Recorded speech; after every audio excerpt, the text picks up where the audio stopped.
अस्सलाम वालेकुम वरहमतुल्लाहि वबरकातुहू। उम्मीद करता हूँ आप सब लोग खैरियत से होंगे।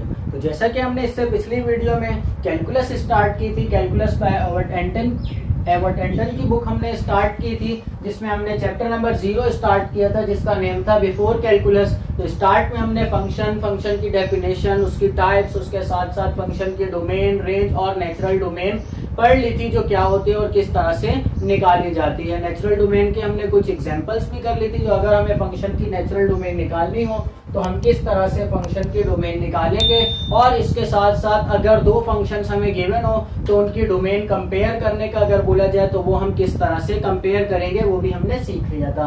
यहाँ पर अब हम एक्सरसाइज 0.1 का क्वेश्चन नंबर 7 करने जा रहे हैं, जिसमें हमें बोला जा रहा है f of 0, f of -2, f of 3, f of √2 and f of 3t मालूम करना है, जबकि हमें f of x गिवन है 3x² -2।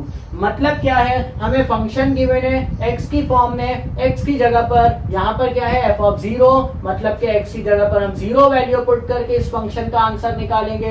फिर उसके बाद f of -2, तो मतलब फंक्शन की जगह पर हम -2 पुट करके वैल्यू निकालेंगे, और इसी तरह से फिर ये वैल्यूज भी पुट करेंगे। तो स्टार्ट करते हैं। यहाँ पर आप देखिए क्या होगा, f of x equals to 3x² -2। सबसे पहली वैल्यू क्या गिवन है, f of 0, मतलब कि मैंने क्या करना है, पुट x इक्वल्स टू 0। तो यहाँ पर आ जाएगा बेटा, x की जगह पर मैं 0 पुट कर रहा हूँ, तो f of 0 equals to 3 into 0 का स्क्वायर -2। 0 का स्क्वायर 0, 0 3 0, तो आंसर आ जाएगा -2। f of 0 का आंसर बेटा मेरे पास आ गया है -2। नेक्स्ट मैंने क्या करना है, f of -2 मालूम करना है। तो यहाँ पर लिखूंगा बेटा, put x equals to -2 in equation 1।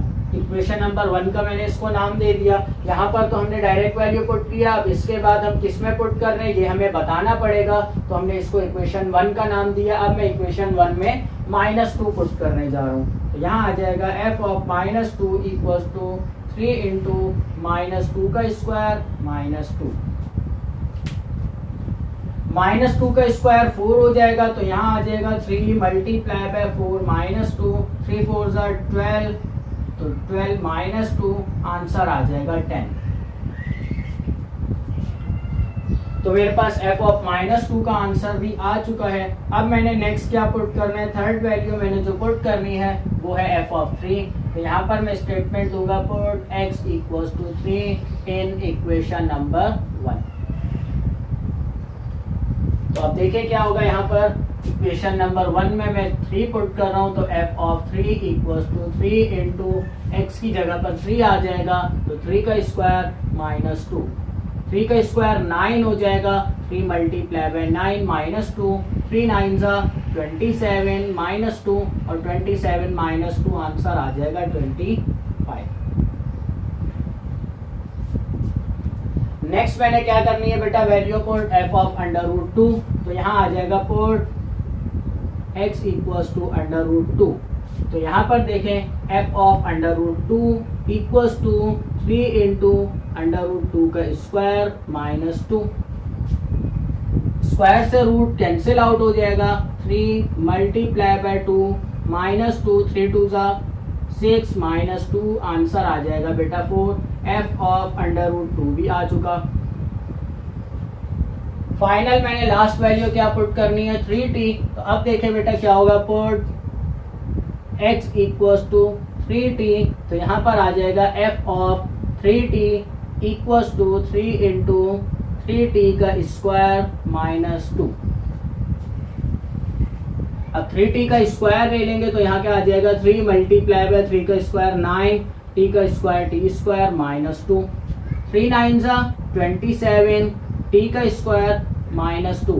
अब इस 27 के साथ t आ रहा है, t एक वेरिएबल है, हमें वेरिएबल की वैल्यू का नहीं पता जो यहाँ पर t की वैल्यू क्या है, तो इस वजह से ये हमारा फाइनल आंसर हो जाएगा f of 3t।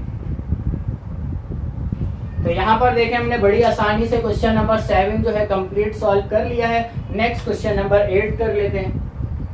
Sorry, question number 7 का ही एक और पार्ट है, ये पार्ट ए था, पार्ट बी भी कर लेते हैं इसका।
बेटा पार्ट बी मैंने यहाँ पर लिख लिया क्वेश्चन नंबर 7 का। पार्ट बी में हमें क्या बोला जा रहा है, फंक्शन गिवन है पर फंक्शन दो हिस्सों में टूटा हुआ है। अब क्या बोला जा रहा है, देखें पहला फंक्शन है 1/x।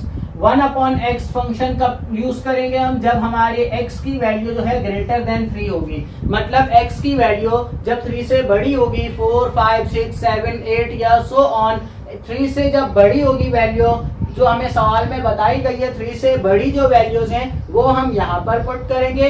और 2x कब होगा, जब हमारी वैल्यू 3 के बराबर होगी या 3 से छोटी होगी। मतलब जब x की वैल्यू हमें 3 गिवन हो या 3 से छोटी, 1, 0 और इसके साथ साथ माइनस में, नेगेटिव में वैल्यूज अगर x की हमें गिवन होगी तो वो हम इस फंक्शन में पुट करेंगे। अगर 3 से बड़ी होगी तो वो इस फंक्शन में पुट करेंगे। अब देखिए बेटा यहाँ पर मैं क्या कर रहा हूँ, सबसे पहली वैल्यू क्या है, put x equals to 0। x की वैल्यू क्या है, 0। तो अब 0 कौन से वाले में आएगा, इसमें या इसमें। बेटा यहाँ पर क्या है, वैल्यू 3 से छोटी है, 3 या 3 से छोटी, तो ये 0 क्या है, 3 से छोटा है। तो मतलब हमने फंक्शन क्या रखना है, यहाँ पर फंक्शन हम रखेंगे f of x equals to 2x। अब x की जगह पर क्या पुट करेंगे, 0, तो 2 इंटू 0, f ऑफ 0 निकाल रहे हैं हम, तो 2 0 जा 0, तो f ऑफ 0 का आंसर मेरे पास क्या आ जाएगा, 0। इसी तरह से नेक्स्ट वैल्यू मैंने क्या रखनी है, -2। तो -2 भी क्या है, 3 से छोटी है। तो अब यहाँ पर भी फंक्शन क्या होगा, पुट x इक्वल्स टू -2। तो x की जगह पर मैंने -2 पुट करना है। फंक्शन -2 के लिए फंक्शन ये वाला है, तो 2 इंटू -2, 2 2 जा 4, तो -4 आंसर आ जाएगा f ऑफ -2। अब इसके बाद थर्ड वैल्यू हमें क्या गिवन है, f of 3। Third value given है, पुट x इक्वल्स टू 3। अब मैं कहां पर रखूंगा वैल्यू, यहाँ पर या यहाँ पर। तो अब बेटा देखिए यहाँ पर लगी हुई है इनइक्वालिटी। इनइक्वालिटी अगर सिंपल हमें गिवन हो इस तरह से, तो ये कहलाता है ग्रेटर देन और ये कहलाता है लेस देन। पर इनइक्वालिटी के साथ अगर नीचे एक लाइन लगी हुई हो तो ये कहलाता है ग्रेटर देन और इक्वल्स टू। इसका मतलब है जिसके साथ लगा हुआ है उससे बड़ी वैल्यू, और इसका मतलब है वो वैल्यू भी और इसके साथ इससे बड़ी वैल्यू भी, दोनों हम पुट कर सकते हैं। तो यहाँ पर देखते हैं तो लेस देन और इक्वल्स टू का साइन लगा हुआ है, मतलब x के वैल्यू जो है यहाँ पर हम 3 भी पुट कर सकते हैं और 3 से छोटी भी। तो इस फंक्शन में हम पुट करेंगे x की वैल्यू 3। तो यहाँ पर आ जाएगा f of 3 equals to 2 into 3 और 2 3 जा 6 हो जाएगा। तो f ऑफ 3 का आंसर भी देखिए हमने यहाँ पर निकाल लिया। नेक्स्ट मैंने क्या वैल्यू पुट करनी है, √2। तो देखिए यहाँ पर क्या आ जाएगा, x इक्वल्स टू √2 पुट कर रहे हैं हम। Put x equals to √2 put कर रहे हैं। अब √2 को जब हम कैलकुलेटर पे सॉल्व करते हैं तो इसका भी 1 पॉइंट समथिंग आंसर आएगा। तो मतलब ये भी 3 से छोटी है, तो ये भी इसी फंक्शन में ही पुट होगी। f of √2 equals to 2 into √2, तो आंसर हमारे पास 2 ही आ जाएगा। f ऑफ √2 का आंसर 2 ही आ गया है। अब नेक्स्ट मैंने लास्ट में क्या पुट करनी है, 3t। वैल्यू मैंने क्या पुट करनी है, 3t। तो यहाँ पर आ जाएगा बेटा put x equals to 3t। अब 3t के साथ 3 के साथ हमारे पास क्या आ रहा है, t आ रहा है। अब हमें t डिफाइन नहीं है जो t की वैल्यू क्या है। अब t की वैल्यू अगर नेगेटिव में हुई तो ये क्या होगा, x से छोटा होगा, 3 से छोटा होगा, और अगर पॉजिटिव में हुई तो इसकी वैल्यू क्या होगी, t से बड़ी होगी। तो हम यहाँ पर कंसिडर कर लेंगे अपनी तरफ से जो ये t की वैल्यू जो है ये पॉजिटिव इंटीजर्स हैं। तो जब हम पॉजिटिव इंटीजर्स पुट करेंगे यहाँ पर तो ये वैल्यू हमारी जो है वो 3 से बड़ी ही आएगी, क्योंकि 3 को अगर मैं 2 से मल्टीप्लाई करवाता हूँ तो 6 और 3 से मल्टीप्लाई करवाऊँ तो मतलब ये 3 जो है वो t से जो मल्टीप्लाई हो रहा है, इस t की वजह से ये x जो है वो 3 से बड़ा है। तो मतलब हम कौन से फंक्शन में पुट करेंगे, अब इसको फर्स्ट वाले में 1/x वैल्यू पुट कर लेंगे। यहाँ पर आ जाएगा f of 3t equals to 1/3t, और इसके साथ साथ हम एक हिंट भी दे देंगे, सिंस t जो है वो कहाँ से आ रहा है, इंटीजर से, t बिलोंग्स टू इंटीजर्स। तो यहाँ पर हमने क्वेश्चन नंबर 7 का पार्ट ए और बी दोनों कर लिए हैं।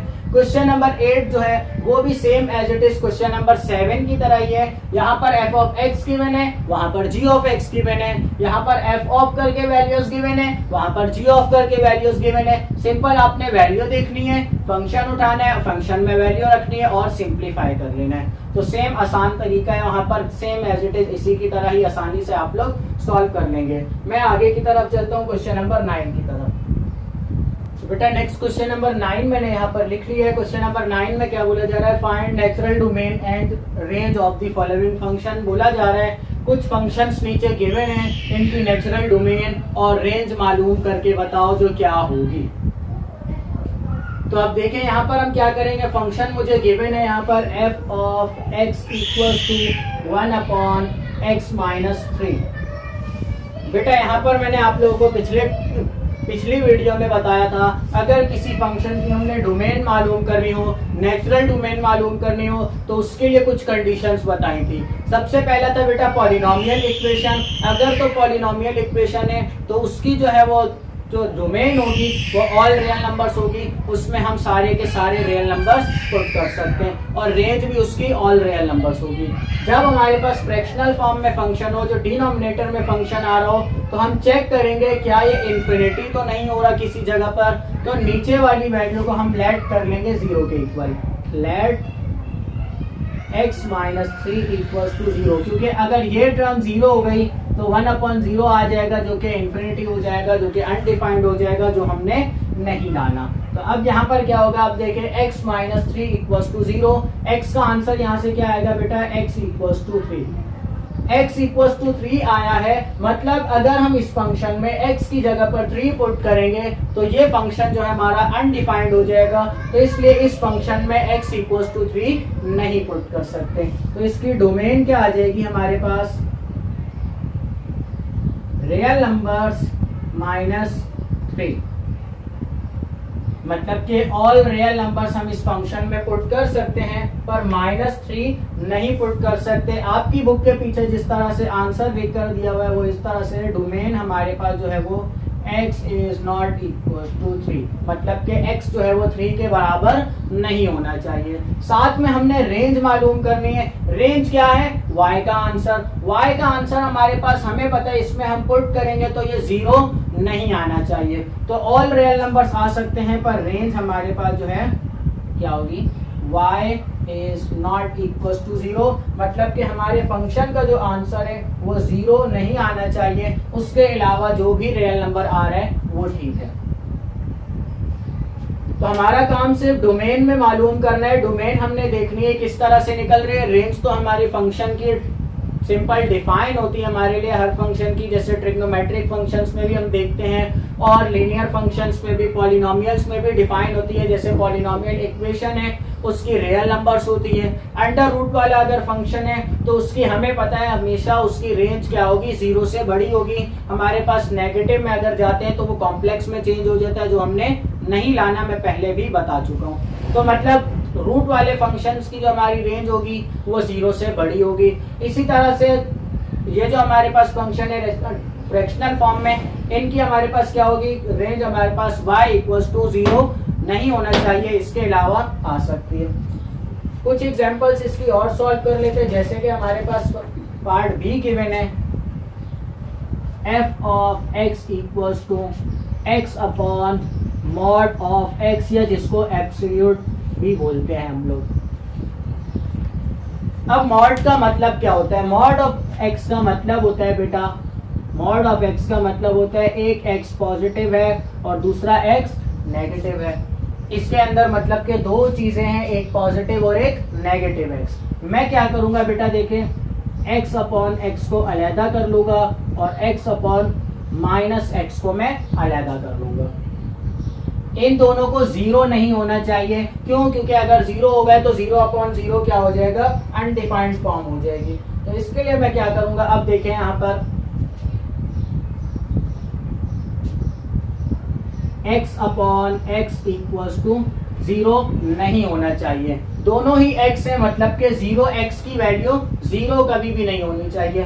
क्यों? क्योंकि अगर मैं 0 पुट करूंगा तो यहाँ पर भी 0 और यहाँ पर भी 0, डिनोमिनेटर में भी 0 हो जाएगा, तो 0/0 तो मेरे पास अनडिफाइंड फॉर्म हो जाएगी। इसके अलावा मैं कोई भी रियल नंबर पुट करता हूँ, जैसे कि मैं अगर पुट करता हूँ 2/mod of 2, तो mod of 2 का आंसर भी 2 आएगा, तो 2/2, 2 से 2 कैंसिल होकर 1 बचेगा। इसी तरह से अगर मैं -2 पुट करता हूँ, यहाँ पर मैं एग्जांपल्स के तौर पे कर रहा हूँ, -2 पुट करता हूँ तो ये चेंज हो जाएगा -2 अपॉन इस मॉड की वजह से ये माइनस एब्जॉर्ब होकर सिर्फ +2 बच जाएगा। 2 से 2 कैंसिल होकर आंसर क्या आ जाएगा? -1 आ जाएगा। मतलब मैंने क्या देखा, अगर मैं सिर्फ वैल्यू जो है 0 पुट करूंगा तो ये फंक्शन मेरा अनडिफाइंड होगा। 0 के अलावा मैं कोई भी वैल्यू पुट कर रहा हूं तो मेरे पास कोई ना कोई आंसर आएगा। तो इसकी डोमेन क्या होगी हमारे पास? डोमेन हमारे पास आ जाएगी यहाँ पर x is not equals to 0। x कभी भी 0 के इक्वल नहीं होना चाहिए, और कोई भी रियल नंबर हम पुट करते हैं तो इसका आंसर जरूर आएगा।